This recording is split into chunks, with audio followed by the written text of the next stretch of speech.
Welcome. And today I'm thinking about solutions. Are we awake yet? I think we are.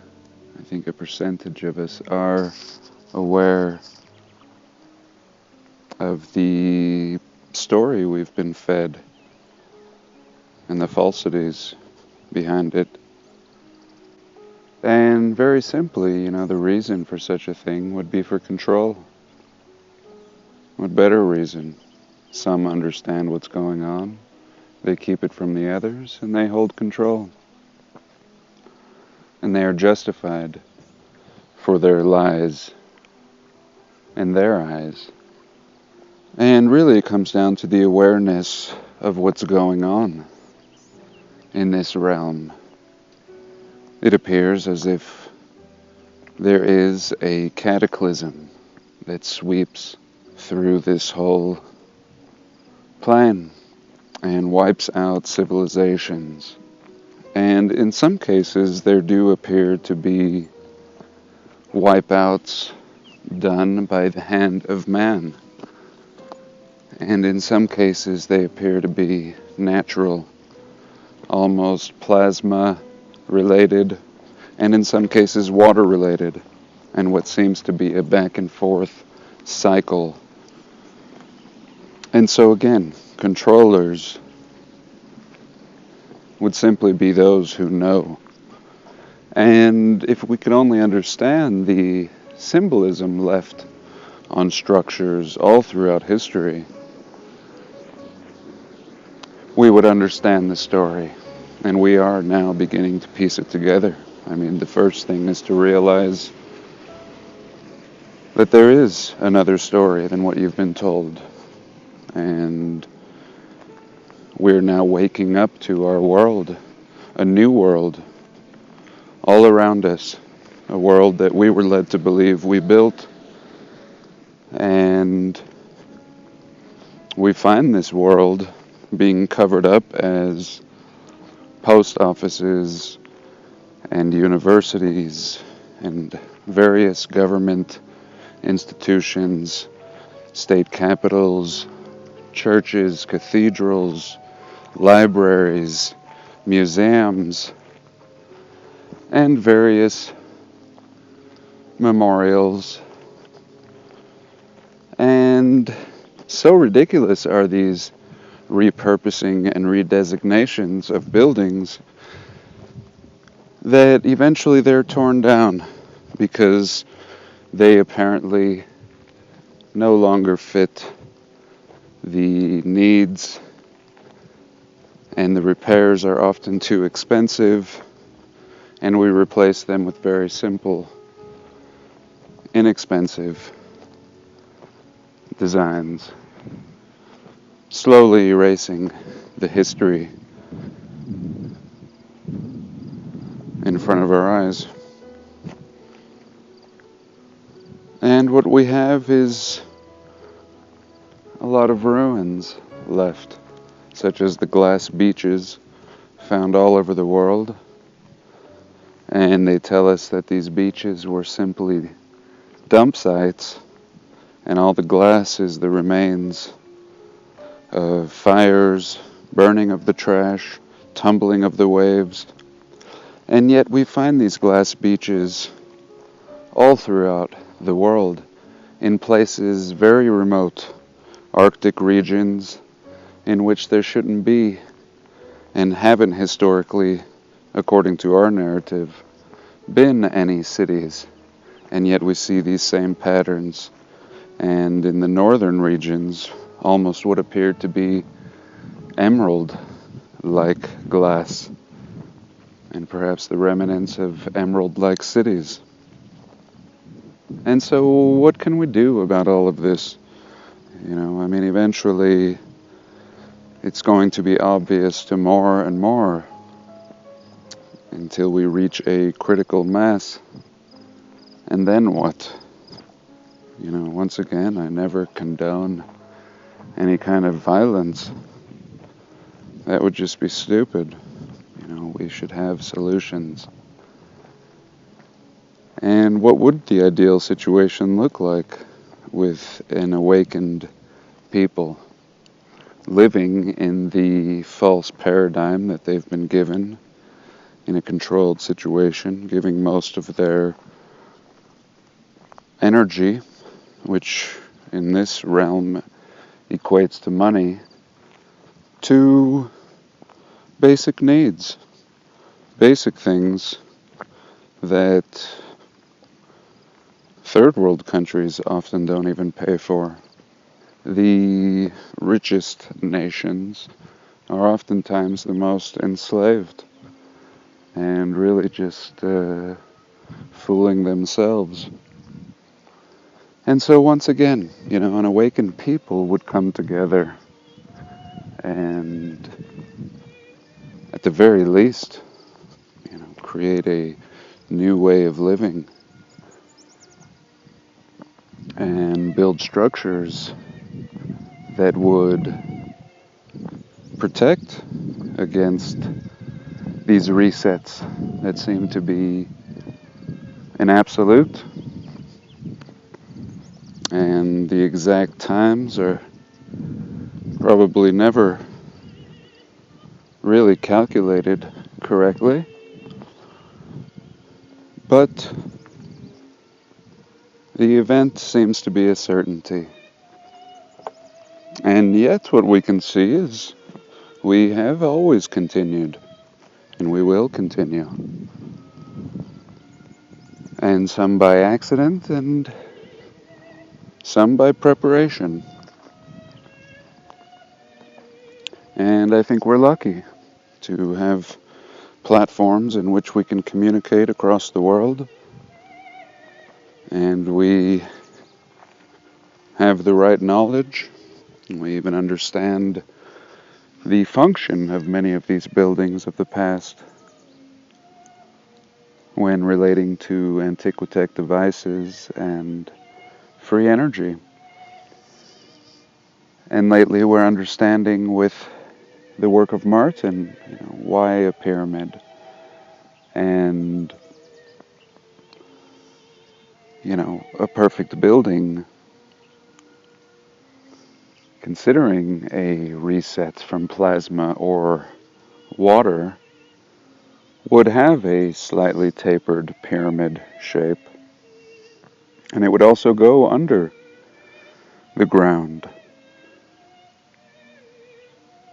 and be watertight, and yet allowing good air. And recently we are understanding a lot of these possibly employed technologies in ancient structures. And perhaps many don't care, but I know that many do.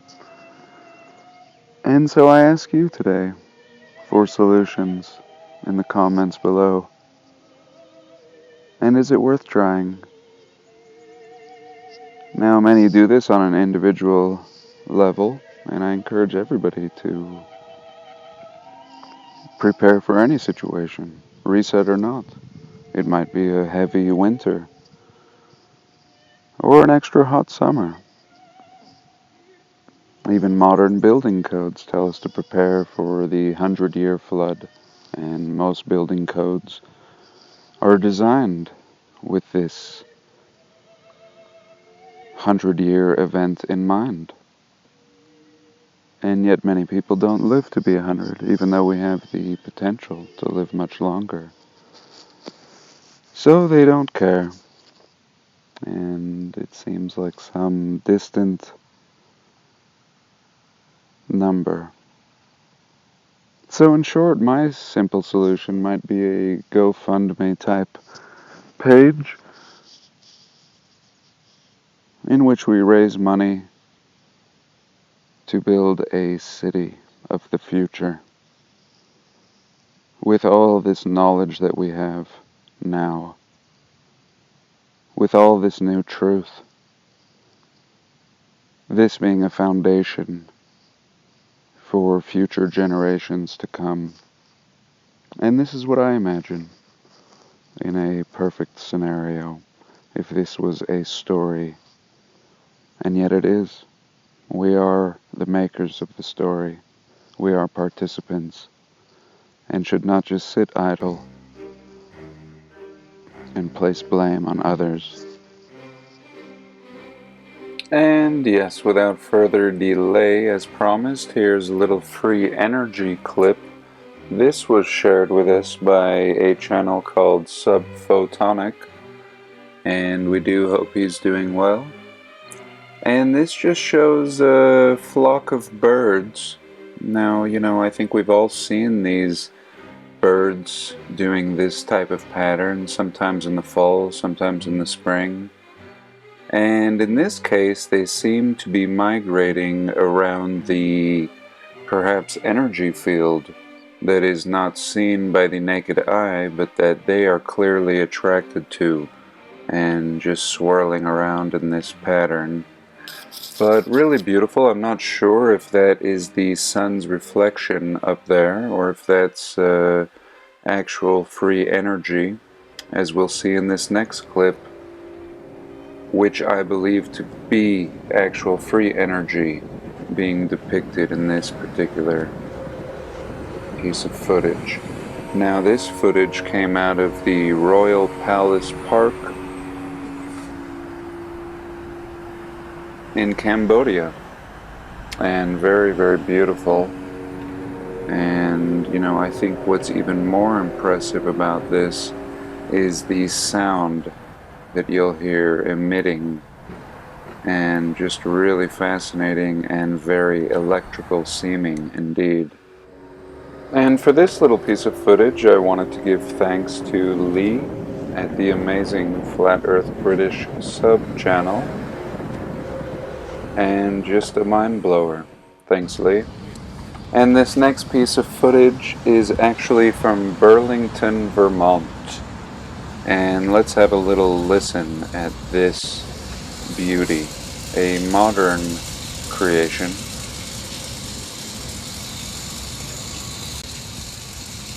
Very impressive, and I believe this one is sitting right in front of the courthouse downtown. And in conclusion, since my video was a little short, a little walkabout video, since I'm out of internet for another week, I wanted to show a few pictures.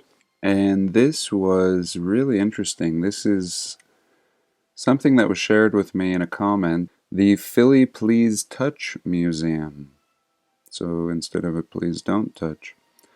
And really just a perfect example of a ridiculous museum. Just a beauty. And apparently this is still there today. And this is a really fascinating picture. I mean, we see these trolley cars and, what appeared to be umbrellas. So it was probably a rainy day. And really just an amazing turnout in front of an amazing building. And just the size of these statues and entryways. Just unbelievable. Some stained glass here. And so yeah, I don't care what you put in this museum, unless it's things from this time period. But this is much more impressive. And real quick, I wanted to touch on this view of the new custom house in St. John, New Brunswick. And I featured this in a video recently. Just really an impressive structure, and as usual, you all informed me of much more after the video was done in the comments. And apparently this is a serious mud flutter, even though I'd suspected it. A view from the front here shows that the level or elevation, we see a little man in fact right here, is much higher. And let me show you that in another picture here. And here we go. So again, are we going to be building buildings into hillsides like this? Or is this building much older than this road? And in the pictures that I was showing, there wasn't even a road or a sidewalk here. It was just complete devastation and mud. And some suspicious characters up here on the roof. And these amazing devices, once again, that we even get a clear depiction of in the architectural renderings. Very amazing. And again, to consider that people were on a budget. You know, we're told of the hardships and this and that, and then we're also told that people would just throw up buildings like this. I mean, two conflicting stories. Either times were rough and you would just build the essentials, or they weren't. You know, whatever the function of this new custom house would be, it would be perfectly adequate at 1 or 2 stories. And even when we look at government facilities like this, again, it would be just fine without this top portion. I wouldn't be surprised to find that this portion probably doubles the price of the building. And now I appreciate the beauty immensely. But I don't think governmental people would. Not now, and not then. Really making absolutely no sense when you begin to question things. And then I just wanted to show this little image that I featured in my Salt Lake video, where I actually went out and explored the town. And I'm coming back to this Joseph Smith Memorial Building and this symbol right here in between these two heads. And really interesting symbology when considering the reset. And as Martin shows in many of his videos, you know, a lot of these flowery and watery kind of depictions that we see here, perhaps depicting a reset in the flowing, and perhaps these could be represented as the angels or the magnetic fields that change directions, triggering these cataclysms. And here I was really questioning what this symbol was right here. Very mysterious and wheel-like at a first glance, until we look at something like this. And now we can see in this clock 12 segments, of course, and really resembling this to the T. And now we can count. We can count segments, starting here 1, 2, 3, 4, 5, 6, 7, 8, 9, 10, 11, and 12. So really this representing time, and perhaps the time of the reset, if again we could decode these symbols.